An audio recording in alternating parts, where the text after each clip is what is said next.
Bayan, sinong bagong magulang ang hindi mapapaluha dala ng labis na katuwaan sa unang pagkakataon na makita at mahawakan ang kanilang bagong panganak na sanggol?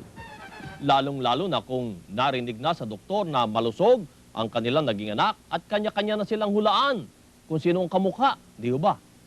Pero, paano na lamang kung mapansin ng mga magulang na habang tumatanda ang kanilang anak ay hindi ito lumalaki? Kulang sa pagintindi at hindi din carbon copy nila, nawawala na po.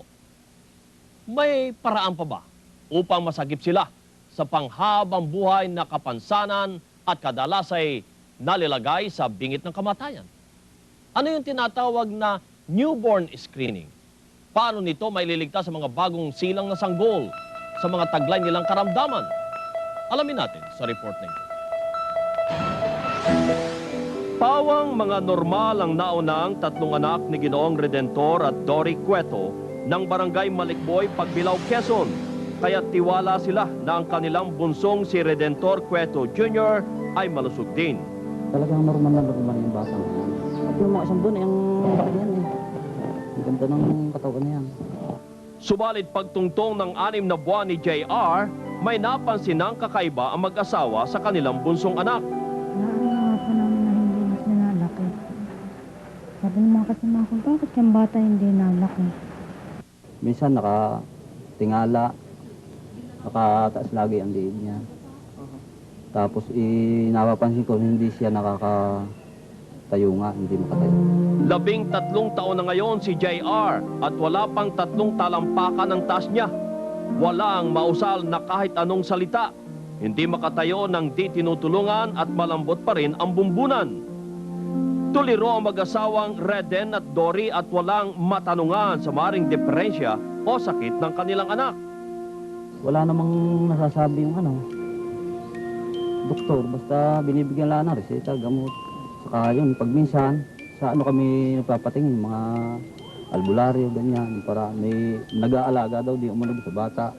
Katulad ng mag-asawang Cueto, labis din pinagtakhan ni Susan De Roca ang mabagal na paglaki at ang kawalan ng kakayahang magsalita ng kanyang anak na si Jonathan na ngayon ay 13 taong gulang na. Kasi maliit pa siya. Kasi talagang mabagal talaga yung niya. Mga galaw niya. Wala pa siyang sang talaga. Kaya nung mag 2 years old na siya, tapos yung bunso ko mag 1 year, ko sila, napag-compare ko. Paupo lang yan, galaro. Sa Philippine General Hospital, nalaman ni Susan at ganun din ang mag-asawang Redentor at Dory Cueto na ang kanilang mga anak ay may sakit na congenital hypothyroidism o CH na isang sakit na dala ng bata mula pa sa sinapupunan ng kanyang ina. Ang congenital hypothyroidism, ito ay pag hindi mo naagapan sa loob ng 4 na linggo, ay pwedeng maging retarded ang bata. Lahat ng kondisyong ito, normal ang itsura ng bata. Pagkapanganak. So hindi mo talaga makikita kung sino magkakaroon at sino ang hindi. Ang pinag-uusapan nitong retardation ay hindi na nababalik pa. Pag sila ay naging retarded, ay hindi mo na pwedeng ibalik ang IQ points nila.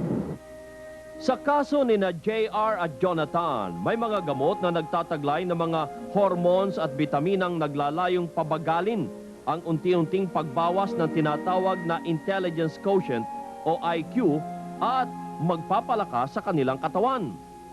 At kahit lumala na ang kanilang karamdaman at di na kayang itama ng anumang gamot, napansin pa rin nila ang mabuting na idulot nito sa kanilang anak, lalo na si Jonathan na nag-aaral na ngayon sa special school. Malaki ang pinagbago dahil yung dating dalhin namin yan doon, malambot yung kanyang bumbunan at yung lalamunan niya parang makaipot.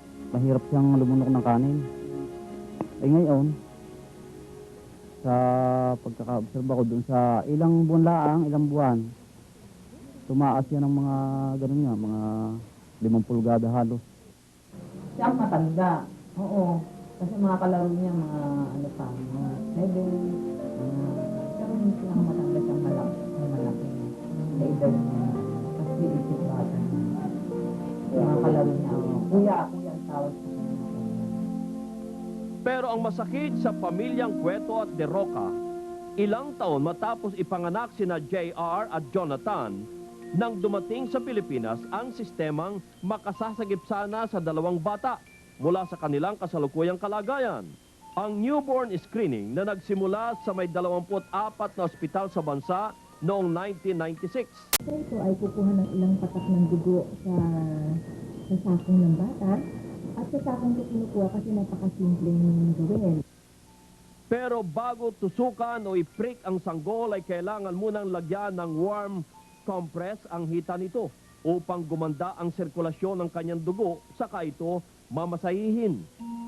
Matapos tusukin ay agad na inilalagay ang blood sample sa filter paper na may pangalan ng sanggol. Saka ito dadalhin sa kaisa-isang testing laboratory sa bansa sa National Institute of Health. Dito na malalaman kung positibo sa isa sa 5 metabolic disorders ang sanggol. Bukod sa sakit ni na JR at Jonathan na tinatawag na congenital hypothyroidism, natutukoy rin ng newborn screening ang 4 pang sakit na hindi kaagad nakikita sa itsura ng isang bagong panganak na bata. Congenital adrenal hyperplasia, ito hanggang 10 araw lang ang paligid mo. Pag hindi mo naagapan at ihirang kondisyon ng bata, pwede rin siya namatay. Dumami ang production ng testosterone. So, yan ang nabigay ang pagka lalaki itsura sa external genitalia ng babae. Kung lalaki siya, walang epekto, macho lang siya. Kung babae siya, dahil dumami ito, naging masculine yung external genitalia. Ang galactosemia o GAL ay isang kondisyon kung saan hindi kayang gamutin ng katawan ang isang uri ng asukal na matatagpuan sa gatas na kung tawagin ay galactose. Ang pag-ipon nito sa katawan ay maaring maging sani ng sakit sa atay at pagkasira ng utak at katarata.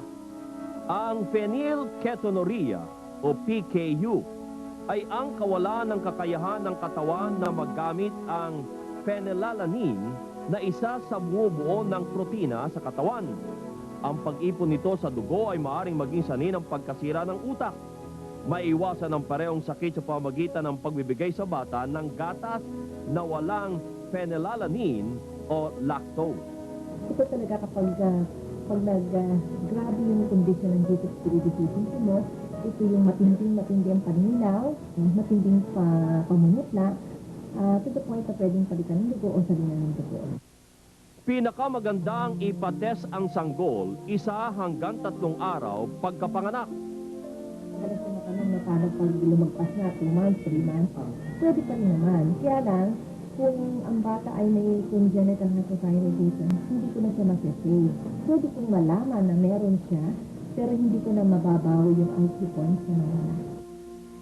Kumpara sa ibang bansa ay bago pa lamang ang newborn screening sa Pilipinas. Kaya 3% pa lang sa 1.2 milyong sanggol bawat taon ang nai-screen dito sa ating bansa. Nagsimula ang newborn screening sa United States noong 1960 pa. At karamihan ng developed countries, halos 90%, 99 to 100% ang coverage. Isinisisi ng ilan sa ating mga kababayan ang kahirapan, kaya nagdadalawang isip silang newborn screening ang kanilang anak. Kung iisipin mo, ang halaga ngayon ay ng pagpapatest ay 550 for the 5 tests at yung ibang mga ospital naman ay may sinacharge na maliit na collection fee at kung iisipin mo ang halaga ng pag-aalaga ng isang retarded child ay sulit na sulit talaga itong halagang ito. Isa sa mga magulang na abot langit ang pasasalamat sa newborn screening ay si Divina Barameda na nang dahil sa newborn screening ay nalaman nilang positibo ang anak na si Janelle na may congenital hypothyroidism at napigilan nila ang pagiging retarded nito. Noong una, medyo natakot talaga ako. Meron kagad ni-refer sa akin na pediatrician na endocrinologist. So, nung pinasyalan namin yon. Sa kabila ng habang buhay na ang panggagamot kay Janelle, lumaking isang normal at matalinong bata ito na salutatorian pa nitong nakaraang taon. John Paul ang ibinigay na pangalan ni Romulo Doktor sa kanyang pangalawang anak. 6 na taong gulang at magi-grade 2 na sa pasukan. Pagkapanganak ay agad na nagpa-newborn screening ang sanggol at sa loob ng 10 araw ng pamilya ni Romulo sa ospital, hindi tumitigil sa pagsusuka ang kanilang anak. Kaya minabuti na lamang nilang sa bahay na lamang ipahinga ang anak. Wala pang 3 araw sa bahay ang pamilya ay ginulat sila ng mga bisitang naghahanap sa kanila. May anak ba kayong John Paul? Sabi ko, opo, ito nga. Pinapunta kami dito ng Chinese General dahil yung anak ko raw nag-CAH. Anong CAH? Urgent, nakalagay. Sabi niya sa akin, pinagpilitan nila, babae raw. Eh, siyempre, nagipagtalor na ko na. Babae pala si John Paul at mataas ang kanyang male hormone na tawag ay congenital adrenal hyperplasia. Nakumbinsi si Romulo at pinalitan rin ang pangalan ni John Paul at ginawang Joanna Paula.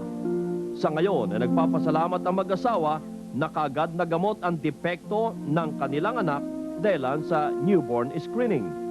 Sinasabi ko sa mga magulang na may mga anak na ganyan, hanggat maaga, sana patikap na yung mga anak nila.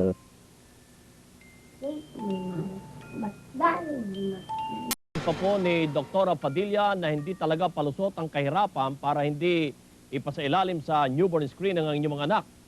Dahil ito po ay katumbas lamang daw ng pag-iwas ni Mister sa isang stick ng sigarilyo sa isang araw at kung kayo umiinom ay isang lapad sa isang linggo sa loob lamang ng 9 na buwang pagbubuntis ni Mrs. Sa pagbabawas po ninyo sa mga nasabing bisyo ay makakaipon na kayo ng 550 pesos na maring sumagip sa kalusugan at sa buhay ng inyong mga anak. Abay, hindi po kaya ng ating pamahalaan na bayaran yung 200 milyong piso na kinakailangan upang maipa-screen ang lahat po ng sanggol. Umaasa rin si Dr. Padilla na mabilis na maisa sa batas ang Newborn Screening Act na layuning makapagpatayo ng mga pasilidad o screening laboratories na ikakalat sa buong kapuluan. Dahil sa bawat araw po na hindi mapatupad ay nanganganib naman ang buhay ng mga sinisilang na bata na di kaya na nag-iisa nilang laboratorio. Ay, wag po sana nating hayaan na yung 10,000 batang Pilipino kada taon na namamatay o nagiging retarded kung maaari naman silang sagipin ang tinatawag pong newborn screening. Magbabalik kami. Matalitan.